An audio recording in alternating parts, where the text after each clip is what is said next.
तो आप सभी का स्वागत है। मैं हूं आपके साथ राही कपूर। जैसे कि हमने एक एपिसोड, एक सीरीज जो है वो स्टार्ट की हुई है, जिसमें हम मेंढर के कई इश्यूज को लेकर तमाम उन लोगों से बातचीत करते हैं जो यहाँ के प्रोमिनेंट लोग हैं, रिप्रेजेंटेटिव हैं, या फिर कोई ऐसे समाज सेवक हैं जिनका समाज में एक अहम रोल रहता है। तो इसी कड़ी में हम आगे बढ़ते हुए आज हमारे साथ सरपंच जो डराना है, शारक खान साहब, ये एक सोशल एक्टिविस्ट भी हैं। तमाम समाज के कई कार्यों में जो है इनको हमेशा हम देखते हैं और आज इनसे बातचीत करेंगे, क्योंकि पिछले जब हमने स्टोरी की थी तो इन्होंने एक मुद्दा उठाया था कि क्यों ना मेंढर को म्युनिसिपैलिटी डिक्लेयर किया जाए, यानी मेंढर म्युनिसिपैलिटी होनी चाहिए। तो आज इसी पर हम जो है इनसे म्युनिसिपैलिटी को लेकर बातचीत करेंगे कि आखिर क्यों, किस वजह से यहाँ पर म्युनिसिपैलिटी होनी चाहिए। ये एक बड़ा सवाल है। शारक साहब, सबसे पहले आपका बहुत बहुत स्वागत है सर। आपका भी शुक्रिया जी। शारक साहब, मेन बात पे आता हूँ कि जैसे कि म्युनिसिपैलिटी को लेकर एक पहले भी आपको पता कुछ आवाज उठी थी, तो म्युनिसिपैलिटी मेंढर के लिए कितनी जरूरी हो चुकी है? क्योंकि अगर मेंढर खासतौर पर टोन की बात करें, हालांकि जो ग्रामीण क्षेत्र हैं वो एक अलग मैटर है, वहाँ ठीक है काम हो रहे हैं नहीं हो रहे हैं वो एक अलग प्रोसेस है। मेंढर जो एक हार्ट है पूरे सब डिवीजन का, और इस टोन के अंदर हजारों के लाखों की संख्या में लोगों का आना रहता है, कोई ना कोई विजिट करता है। ऐसे में मार्केट की कंडीशन, बस स्टैंड की कंडीशन, हॉस्पिटल के बाहर की कंडीशन, नालियां, ड्रेनेज सिस्टम, कूड़ा कचरा, अब मैं कितनी चीजें आपको गिना के बताऊं, अब आप ही से पूछेंगे। तो ये सब आप कैसे देखते हैं? भाई साहब, पहले तो आपका बहुत बहुत शुक्रिया, आपने हमें मदऊ किया। आप जानते हैं कि हमने इससे पहले भी कई बार इस पर आवाज़ उठाई, बल्कि और बहुत सारे लोगों ने इस पर बात उठाई। देखो, पहले वक्त था, छोटा सा बाज़ार हुआ करता था, साफ़ सफाई भी हो जाती थी। आज वो वक्त नहीं है। आज आप देख लें, सैकड़ों के हिसाब से दुकानें हैं, बल्कि हज़ारों में हैं दुकानें, और लाखों आदमी हर रोज़ आते हैं मार्केट के अंदर, और आबादी कितनी बढ़ चुकी है। उस आबादी की वजह से आज देखें नालियों की हालत क्या है। हमारे जब भी बारिश होती है, हमारे जो दुकानदार भाई हैं, उनकी दुकानों में पानी जन जमा सैलाब जाता आ है। जाता है। बिल्कुल, इसमें कोई शक नहीं। वो सड़क ऐसे लगती है जैसे दरिया आपने देखी होगी स्टोरी अभी पिछले हफ्ता पहले मैं ही। वो देख रहा हूँ। आपका इसलिए शुक्रिया कि आप कई बार इससे पहले भी अच्छी अच्छी स्टोरियाँ उठा चुके हैं, दिखा चुके हैं लोगों को। और बदनसीबी हमारी ये है कि जितने भी हजरात इससे पहले आए, किसी ने इसकी तरफ तवज्जो नहीं दिया। हालांकि होना चाहिए था कि अगर ये साफ़ है तो माहौल साफ़ रहेगा, आलूदगी नहीं रहेगी। हमारे नालों के हालात देखें, पूरा कचरा पड़ा हुआ है। दोहरी कस्सी के हालात देखें, डिग्री कॉलेज के आगे देखें, हायर सेकेंडरी के आगे देखें, हॉस्पिटल के आगे देखें, जहाँ भी आप देखोगे आपको कूड़ा और करकट मिला, ड्रेनेज ब्लॉक हो चुके हैं। ड्रेनेज जितनी भी देखो ब्लॉक होती है। हालांकि उसमें ऐसे नहीं है कि सफाई नहीं करते, करते हैं, लेकिन वो भी लोग बेबस हैं। कितना करेंगे? आबादी ज़्यादा होने की वजह से कचरा बहुत ज़्यादा है, और उसको शिफ्ट करने में उसको भी कोई गाड़ी चाहिए ताकि वो उठा के किसी दूसरी जगह लेके जाएं, उसको वहाँ ज़ाया करें ताकि आलूदगी ना हो। शारक साहब, मैं एक आपको रोकूंगा, एक सवाल जो है इसी के साथ जुड़ा हुआ जो एक सवाल है, मैं आपको ये चीज जरूर पूछूंगा कि हम म्युनिसिपैलिटी को लेकर बात कर रहे हैं, कूड़ा कचरा जैसे काफी हालत जो है खस्ता है। जी जी। मैं मेन जो बात करूंगा, जो सबसे दिक्कत जो आ रही है, जैसे बस स्टैंड एक ऐसा एरिया है, पॉश एरिया है, जहां पर हर किसी को आना है, क्योंकि घर तो बस स्टैंड से जाएगा ना, जहां भी गांव से आएगा या बाहर से आएगा। तो बस स्टैंड पर अगर सबसे बड़ी प्रॉब्लम अगर कोई बनी हुई है, कूड़ा कचरा तो है, वो तो सब दिखता है। महिलाओं के लिए, लेडीज के लिए कोई प्रॉपर वहां पर कोई टॉयलेट नहीं है। उस टॉयलेट की हालत आप देखिएगा जो वहां पर इन्होंने बनाया हुआ है, कोई प्रॉपर सिस्टम नहीं है। वो बैठ नहीं सकती, वेट नहीं कर सकती। अगर किसी की गाड़ी 10 मिनट लेट है तो वो कहां पर बस स्टैंड पे बैठेगी? नीचे बैठेगी या सड़क पर बैठेगी? तो ऐसे में काफी महिलाओं का ये इश्यू था। मेरे पास ये एक शिकायत आई थी, मैं तभी आपसे ये क्वेश्चन रेज कर रहा हूं कि बस स्टैंड के अंदर महिलाओं के लिए कोई सुविधा नहीं है, कोई भी सुविधा नहीं है। कैसे देखते हैं? देखें रईस साहब, पहली बात तो यह है कि बस स्टैंड अच्छा खासा जगह है, उसमें ऐसी कोई प्रॉब्लम वाली बात तो नहीं है कि जगह ना हो तो बाथरूम नहीं बन सकते।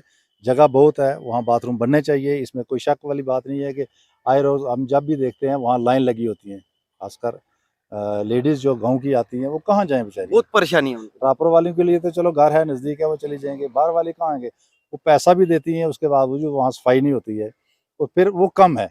जो है चलो ये भी ठीक है, लेकिन कम है। इसमें अगर पहले जितने बने इसी तरह के 2-3 सेट और बना दें, तो ताकि कोई अच्छा सा टॉयलेट कम्प्लेक्स हो जिसमें प्रॉपरली सिस्टम से साफ सुथरा रहे, पानी लगा हो, हर चीज़ हो, सफाई करने वाला वहाँ हो, ताकि दिखे कि वाकई कोई चीज़ है। और उसके बाद अब जहाँ भी बने हैं, जैसे आप देख लें तहसील कम्प्लेक्स के अंदर एक टॉयलेट कॉम्प्लेक्स बना हुआ है, उसकी हालत देखें, वहाँ उसके नज़दीक नहीं जाया जाता है। मतलब वो बना पूरे पूरे बाजार में उसकी स्मेल बदबू हो जाती है। देखो बनाने वाले बना जाते हैं, अब सफाई करने वाला वहाँ होना चाहिए। तो इसीलिए हम बार-बार कहते हैं कि अगर म्युनिसिपैलिटी होगी तो ये सब चीज़ें साफ-सुथरी हो नहीं, जाएँगी। आपको लगता है शारिक साहब की म्युनिसिपैलिटी जो है डिजर्व अब आनी ही चाहिए? मैं तो ये कह रहा हूँ तब तक ये इलेक्शन ना कराएँ जब तक म्युनिसिपैलिटी ना हो मतलब यहाँ। अभी इलेक्शन की काफी लोगों का इतना एक चीज और आपसे वो पूछूंगा, इलेक्शन की चर्चाएं काफी सरगर्मियां जो है वो अभी चल रही हैं, उथल पुथल स्टार्ट हो चुकी है, मैं सीधा आपसे फ्रैंकली बात करूंगा, और कोई ना कोई अटकलें लग रही हैं, अब नेता भी सारे एक्टिव हो गए, सब लोग एक्टिव हो गए। तो मेंढर के लिए क्या एक्सपेक्ट करते हैं कि इस अगर पंचायती चुनाव या वो होता है कि क्या उससे पहले गवर्नमेंट को फोकस करना चाहिए कि मेंढर को म्युनिसिपैलिटी हम तो कह रहे हैं कि तब तक इलेक्शन ना कराएं जब तक ये म्युनिसिपैलिटी ना डिक्लेयर करें, और म्युनिसिपैलिटी डिक्लेयर करेंगे तो इनको खुद एहसास होगा कि हमने अच्छा काम किया, उसका रिजल्ट भी इनको मिलेगा। नहीं करेंगे तो इनकी मर्जी है। आप शारिक इससे साहब, पहले शारिक साहब एक चीज, एक और सवाल म्युनिसिपैलिटी से जुड़ा हुआ है, क्योंकि हम इस मेन टॉपिक पे बात कर रहे हैं। हमारा डिस्ट्रिक्ट पुंछ है, डिस्ट्रिक्ट पुंछ की जितनी भी तमाम तहसीलें हैं या बड़े बड़े शहर हैं, चाहे वो सुरनकोट हो, पुंछ हो, बीच में ये मेंढर भी पुंछ का पार्ट है, पूरा सब डिवीजन, 3 तहसीलें हैं। पुंछ में म्युनिसिपैलिटी है, सुरनकोट में म्युनिसिपैलिटी है। आखिर क्या कारण रहा जो मेंढर म्युनिसिपैलिटी डिक्लेयर नहीं हो सका, और आज आवाज उठ रही है कि लोग बेबस हो चुके हैं हालत देख के कि ये कंट्रोल से सब कुछ बाहर है। भैया म्युनिसिपैलिटी होगी तो हम अपनी जान, अपने आप को स्वस्थ जो है वो रख पाएंगे। कैसे देखते हैं इस चीज को? मैं तो ये कहूँगा कि हमारी बदनसीबी है, जो लोग यहाँ से इलेक्शन जीत के बड़े बड़े दिग्गज, बड़े-बड़े दिग्गज गए हैं, कैबिनेट मंत्री तक गए हैं, मिनिस्टर बने, एमएलए बने हैं, ये उन लोगों का फ़र्ज़ था। उनको देखना चाहिए कि हमारे लोग हैं। ये बजाय इसके कि वो आप किसी का एक बन्ना बना देते हैं, छोटा-सा रास्ता बना देते हैं, या और इसके अलावा अगर ये काम करें तो हर आदमी का ये काम है।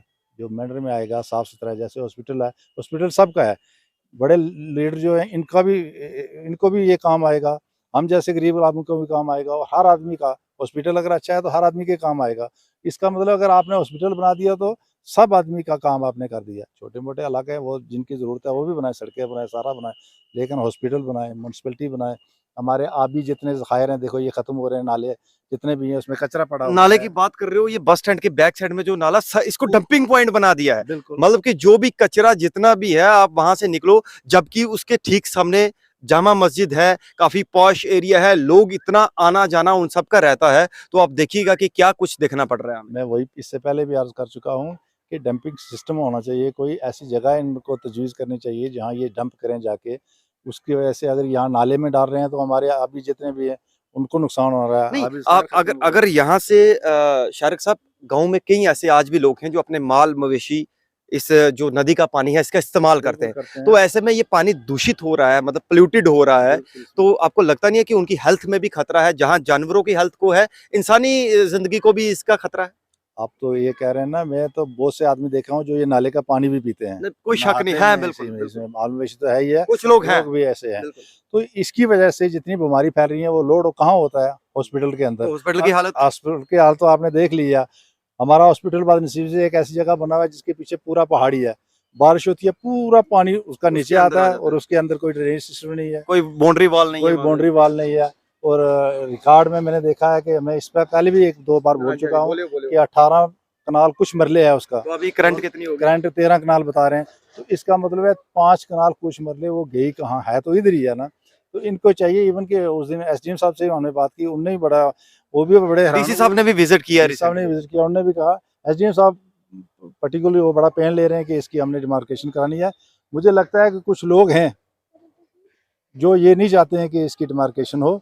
मेरे ख्याल में उनका कोई ज़ाती इंटरेस्ट है, लेकिन आम पब्लिक जितनी भी है जिसमें मेंढर पूरी इसमें इन्वॉल्व है कि इसके डिमार्केशन होनी चाहिए, इसकी कंपाउंड वाल होनी चाहिए, इसकी बिल्डिंग जितनी है जो इस हालत में है वो सीधा हो चुकी है, उनकी बड़े पैमाने पर इसकी रेनोवेशन होनी चाहिए। उसके लिए फंड्स दरकार हैं।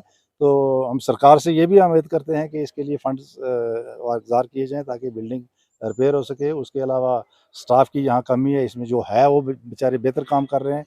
इवन के बीएमओ साहब अच्छा काम कर रहे हैं। मैं एक दिन रात को किसी वजह कोई एक पेशेंट है उसके साथ आया, 12 बजे मैंने बज़ाते खुद उनको देखा वहाँ विज़िट कर बिल्कुल, रहे बीएमओ हैं। साहब होते हैं, इसमें इसमें कोई कोई शक नहीं। शक नहीं कि वो अच्छा काम कर रहे हैं। लेकिन वो क्या करें जब उधर है ही नहीं। देखो स्पेशलिस्ट वहाँ कोई नहीं है, सर्जन है, एनेस्थीसिया नहीं है, बच्चों का कोई डॉक्टर नहीं है। अब छोटे सा ऑपरेशन है वो भी हमको पुंछ जाना पड़ेगा, जम्मू जाना पड़ेगा, श्रीनगर लोग आगे जा का रहे रुख। हैं। लोग इतने मैं इतना एक्सपीरियंस अपने से ही कह सकता हूँ कि आपने भी अपनी फैमिली के मजबूरन ऑपरेशन बाहर करवाए, या पूंछ या राजौरी या जम्मू। मैं 2 बार अपनी बीवी का किडनी का ऑपरेशन करा चुका हूँ, श्रीनगर में कराया। आज भी मेरी बच्ची श्रीनगर हॉस्पिटल में एडमिट है। उसकी वजह ये है कि अगर यहाँ फैसिलिटी होती तो वहाँ ले जाने की ज़रूरत नहीं है। लेकिन बदनसीबी है हमारी, हमारे लीडर ने इससे पहले काम किया, बिल्डिंग बनी ये वो, लेकिन कम है। अब मैं इनके इल्तिजा करता हूँ, जो लोग आज भी इक़्तिदार में हैं, जिनके पास फंड्स हैं, कंट्रोल जिनके पास है सब। उनको डोनेट करना चाहिए। बजाय इसके कि लोगों को देते हैं हम पाइप दे रहे हैं, पाइप तो जेजेएम वाले दे रहे हैं दुनिया भर की, वो आप क्या दोगे या मैं क्या दूंगा। लोगों को ऐसे कह रहे हैं कि हम फलां मोहल्ले में इतनी पाइप रखी है, फलां मोहल्ले, जबकि ऐसा पाइप कुछ को हम नहीं। हेल्थ के साथ वो कंपेयर पहला नहीं ना कर सकते। सर वो पहला प्लान बना हुआ है, वो जेजेएम जितना भी है वो सरपंचों ने पहले प्लान बना के देखिए। जनाब क्रेडिट तो लेना है ना। उसके बजाय आप करें ना जी, अच्छा काम करें, हम आपकी सराहना करेंगे। आप जाएं हॉस्पिटल का अच्छा काम करें, म्यूनसिपलिटी का काम करें, ड्रेनेज सिस्टम हमारा अच्छा करा दें, यहाँ का यहाँ ग्रिड स्टेशन बनवा दें हमारे। मतलब ये मेन मुद्दे हैं। देखो ना, ये मेन तो ये है ना, बजाय इसके कि आप ऐसे गैर जरूरी सड़कें जो जिसकी जरूरत अभी नहीं है वो बाद में बन सकती है। जो चीज पहले जरूरत है, बीमार आदमी को पहले उसको इलाज चाहिए, सड़क बाद की बात है। वो चारपाई पे भी लोग पहले आया करते थे, लेकिन इलाज हुआ करता। आज यहाँ है सिस्टम नहीं है, तो सड़कें भी जरूरी है। इसमें मैं वो नहीं कह रहा हूँ, जो चीज है जरूरी, लेकिन इम्पोर्टेंट जो चीज जो इम्पोर्टेंट है इसको देना चाहिए। म्यूनसिपलिटी मोस्ट इम्पॉर्टेंट है, इसको होना चाहिए। इसकी वजह से यहाँ पोल्यूशन हो रहा है, पोल्यूशन की वजह से बीमारियां हो रही है। और खाली यहाँ मेंढर में नहीं हो रही है, जहाँ तक ये नाला जाता है ये गंदा पानी जा रहा है, और ये फजा जितनी है गंदी हो रही है, आलूदगी जितनी है ये डंप कर रहे हैं। मैं इसके रिक्वेस्ट करता हूँ कि इसके लिए कोई मखसूस जगह, पर्टिकुलर कोई जगह दूर दराज बस्ती से देख के इसको वहाँ डंप करें, उसको कूड़ा करके जलाने का या उसको ज़ाया करने का कोई बंदोबस्त करें। और मैं इन लोगों से भी उम्मीद रखता हूँ जो आज के दौर में इक़्तिदार में हैं कि इस पर तवज्जो दें। वो एलजी सरकार से मैं इल्तिजा करता हूँ कि आपके लोगों को म्यूनसिपलिटी देकर इन लोगों को आप दिल जीतिए, आने वाले वक्त में ये लोग आपके साथ होंगे। ठीक है, बहुत बहुत शुक्रिया हमारे साथ बात करने के लिए। तो ये थे हमारे साथ शारिक खान साहब, जिन्होंने डिटेल में बात की। हालांकि इनके साथ जो बातचीत थी वो म्यूनसिपलिटी को लेकर थी, तो इन्होंने डिटेल में बड़ा संक्षेप में ये सारी बात जो है म्यूनसिपलिटी को लेकर की कि आखिर यहाँ पर म्यूनसिपलिटी क्यों होनी चाहिए, क्या वजह है, और तमाम तरह का इन्होंने एनालाइज करके बताया कहाँ कहाँ जो है हालत यहाँ पर बिगड़ी हुई है। हर जगह सिस्टम जो है वो म्यूनसिपलिटी ना होने की वजह से खराब है। और खास तौर पर मैं आखिरी अपने इस क्लोजिंग इंटरव्यू में ये बात आपसे जरूर कहूंगा कि महिलाओं का जो है सबसे बड़ा इशू है, क्योंकि बस स्टैंड पर जो हमने इनसे सवाल भी किया तो उसको लेकर कोई ना कोई ऐसा अल्टरनेट या कोई ऐसा सोच विचार करना चाहिए। वो चाहे आरडीडी डिपार्टमेंट है, या फिर मेंढर प्रशासन है, या फिर अन्य कोई मतलब कि आप जो रिप्रेजेंटेटिव हो जिनके दायरे में ये सारा कंट्रोल है। तो इस चीज को लेकर काफी देखने की जरूरत है। अब देखना ये है कि इसके बाद क्या कुछ निकल कर सामने आता है। ये थी आज हमारी अपने एपिसोड की एक कड़ी, जिससे शारिक साहब से आपने बातचीत की। तो जल्द ही हम किसी और पर्सनैलिटी से बात करेंगे, वो चाहे कोई समाज सेवक हो, सोशल एक्टिविस्ट हो, रिप्रेजेंटेटिव हो, या फिर कोई प्रोमिनेंट सिटीजन हो। क्योंकि मेंढर के जो छोटे छोटे मुद्दे हैं, जो कुछ ऐसे ग्रीवेंसेस हैं लोगों के, वो हम आप तक जो है और एडमिनिस्ट्रेशन तक जरूर पहुंचाएंगे। नमस्कार, आप जुड़े रहिए मेंढर न्यूज डायरी के साथ।